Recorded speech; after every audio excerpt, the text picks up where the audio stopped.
is Julia Peterson, and I'm 30 years old. I live in a small town in Ohio, where life is usually quiet. But a few months ago, I experienced something on the highway that still gives me nightmares. It was a Thursday night, and I had just wrapped up a late meeting in the city.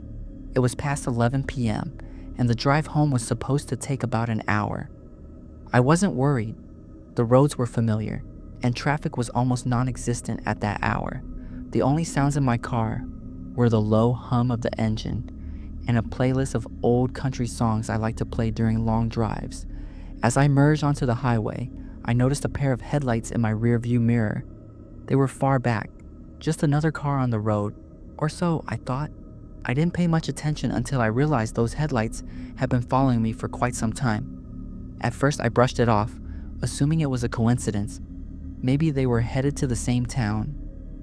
But the feeling of being watched started creeping in when they mirrored my every move. I changed lanes, so did they. I sped up, they matched my speed. I slowed down, hoping they passed me, but they didn't. It felt like a game of cat and mouse, and I was the mouse. To test my suspicion, I decided to take the next exit. Even though I didn't need gas, the car followed me off the highway. My heart sank. I pulled into a brightly lit gas station, parked next to the convenience store, and waited. Maybe they'd keep driving, but no. The car pulled into the lot and parked a few spaces away, its engine still running. At that point, I started to panic. My hands were shaking as I pretended to check my phone. The driver didn't get out of their car. They just sat there, headlights beaming. I couldn't make out their face because of the glare, but I could feel their eyes on me. The pit in my stomach grew heavier. I decided to go inside the store. At least I'd be around other people. As I got out of my car, I kept glancing over my shoulder. The driver didn't move, but their presence was suffocating.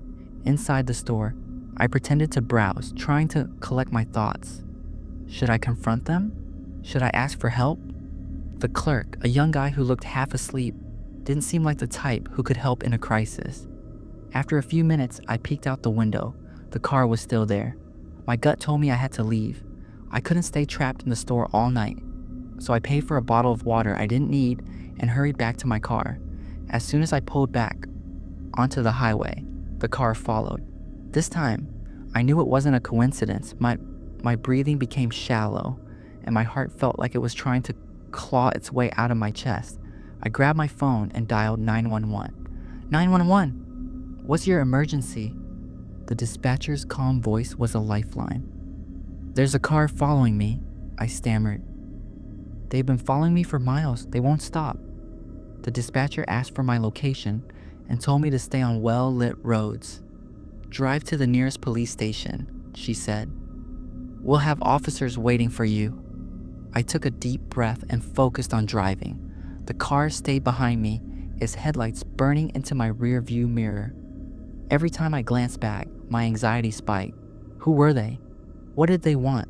After what felt like an eternity, I spotted the glowing blue sign of a police station ahead. I turned into the parking lot, my tires screeching slightly. The car didn't follow me all the way in. Instead, it sped off, disappearing into the night. I parked and rushed inside, my legs feeling like jelly. 2 officers were already waiting for me. I explained everything, and they assured me I was safe. A few hours later, the officers found the car abandoned in a nearby alley. Inside, they discovered rope, duct tape, and a knife.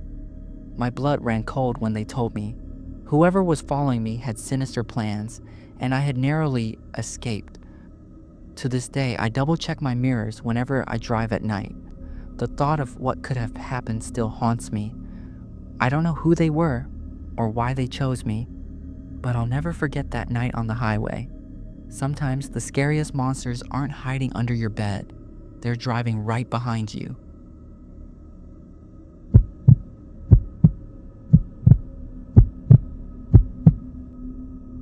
My name is Sarah Thompson. I'm 29 years old and live in a small town in Wisconsin. Life here is simple, but I often travel to nearby cities for work. Driving at night never really bothered me, but that changed after what happened a few months ago.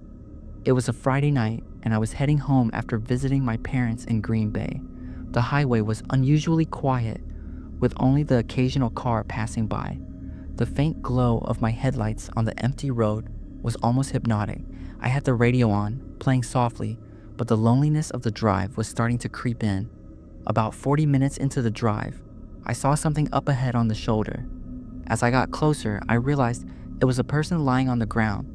My first thought was that they'd been hit by a car. My heart raced as I slowed down.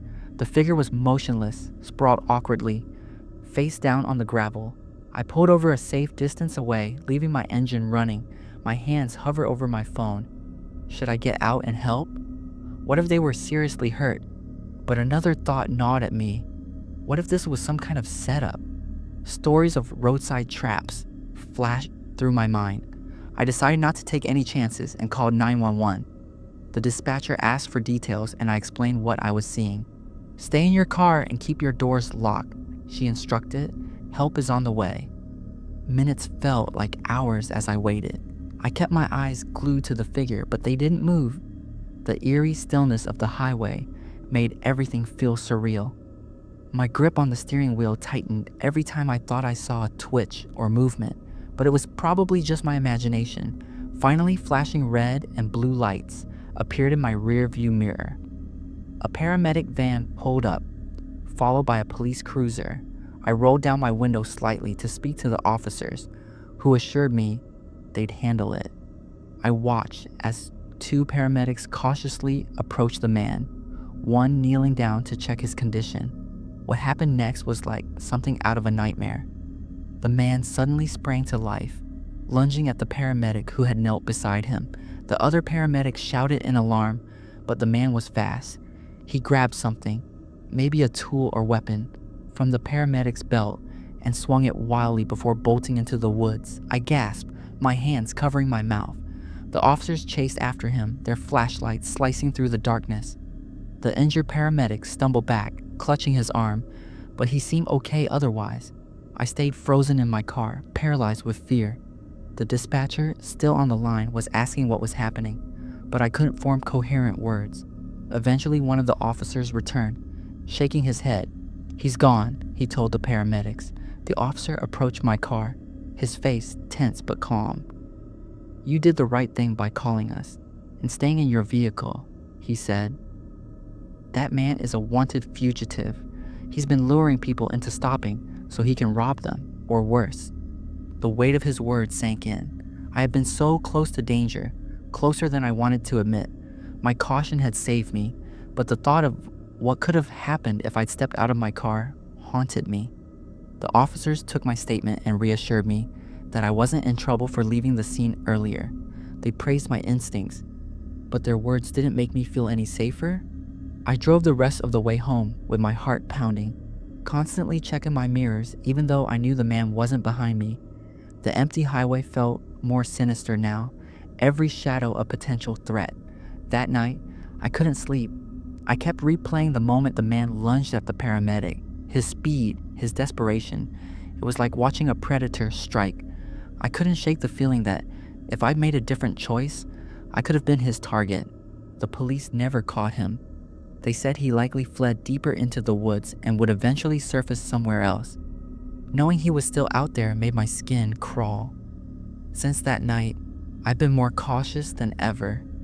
I avoid driving at night if I can help it, and I always remind myself that not every cry for help is genuine. It's a harsh lesson, but it's one I won't forget. Sometimes I think about the people who weren't as lucky, those who stopped to help and didn't make it out. The thought terrifies me. The world is full of strangers, and you never really know who they are until it's too late.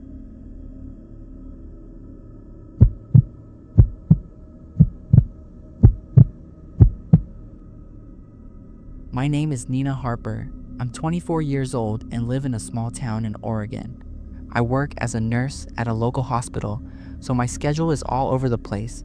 Long shifts and late nights are normal for me, and honestly, I've gotten used to them. But one night, something happened that made me rethink everything about how I go about my day and who I trust. It was a Friday night, and I just finished a grueling 12-hour shift. My legs felt like they were made of concrete as I walked to my car in the nearly empty hospital parking lot. The air was chilly, and the faint glow of the parking lot lights made the shadows seem deeper. I couldn't wait to get home, shower, and collapse into bed. As I reached my car, I heard someone call my name. I turned to see Jared, a guy from another department. I didn't know him well, but we'd exchanged pleasantries in the break room a few times. He was smiling, but something about it seemed off. "Hey Nina, my car won't start and my phone's dead. Could you give me a ride home?" he asked. I hesitated. It was late and I was exhausted, but leaving him stranded felt wrong. He worked at the hospital, right? I'd seen him around enough to feel like I could trust him. Against my better judgment, I agreed. "Sure, hop in," I said, forcing a smile. Jared climbed into the passenger seat and I pulled out of the lot. At first, the ride was quiet. He thanked me a few times and I told him it was no problem. But as we got further from the hospital, his tone changed. "So do you live alone?" he asked, casually. I glanced at him, startled by the question. "No, I have a roommate," I lied. He nodded, staring out the window. "That's good. It's safer that way." The air in the car felt heavy. I tried to focus on the road, but my hands were gripping the steering wheel so tightly that my knuckles turned white. "Do you always work late shifts like this?" he asked. "Yeah, sometimes," I said, trying to sound normal. "Must be tough. No one waiting up for you though, right?" My stomach twisted. His questions were too personal, and the way he asked them, it made my skin crawl. I felt trapped. My mind racing to figure out what to do. We were nearing a gas station, its bright lights cutting through the darkness. Without thinking, I blurted out, "I need to stop for something real quick." He didn't protest, just nodded. As I pulled into the station, my heart was pounding so hard I thought he might hear it. "I'll just be a minute," I said, forcing a calm tone. I got out of the car and walked into the gas station, pretending to browse the shelves. My mind was screaming at me to do something, but I couldn't think straight. Then I saw the clerk, a middle-aged man with a kind face, behind the counter. I approached him and leaned in, keeping my voice low. "Can you call the police? The guy in my car? He's making me uncomfortable. I think something's wrong." The clerk's eyes widened, but he nodded. "Stay here," he whispered. I stepped back and pretended to look at snacks while he made the call. Jared was still in the car, staring straight ahead, completely still. The waiting felt endless, every second dragging, like an eternity. Suddenly, Jared got out of the car. My heart dropped. He glanced toward the gas station, then quickly walked away, disappearing into the darkness. The police arrived a few minutes later and I explained everything. The officers assured me they'd look into it, but their expressions told me they weren't optimistic about catching him. The next day I got a call from one of the officers. They'd looked into Jared's name, but there was no record of him working at the hospital. He wasn't a coworker at all. He'd been watching me, learning my routine, and somehow gained just enough familiarity to make me let my guard down. I was horrified. The thought of how close I'd come to letting a complete stranger know where I lived made me sick. I quit my job a week later and moved to another town. I couldn't stay. Every time I saw someone who vaguely resembled Jared, my heart would race. I've learned to trust my instincts now, no matter how paranoid they seem. That night could have ended so much worse, and I'll never forget how easily he deceived me. The world is full of people who aren't what they seem, and it's terrifying how close they can get before you even realize it.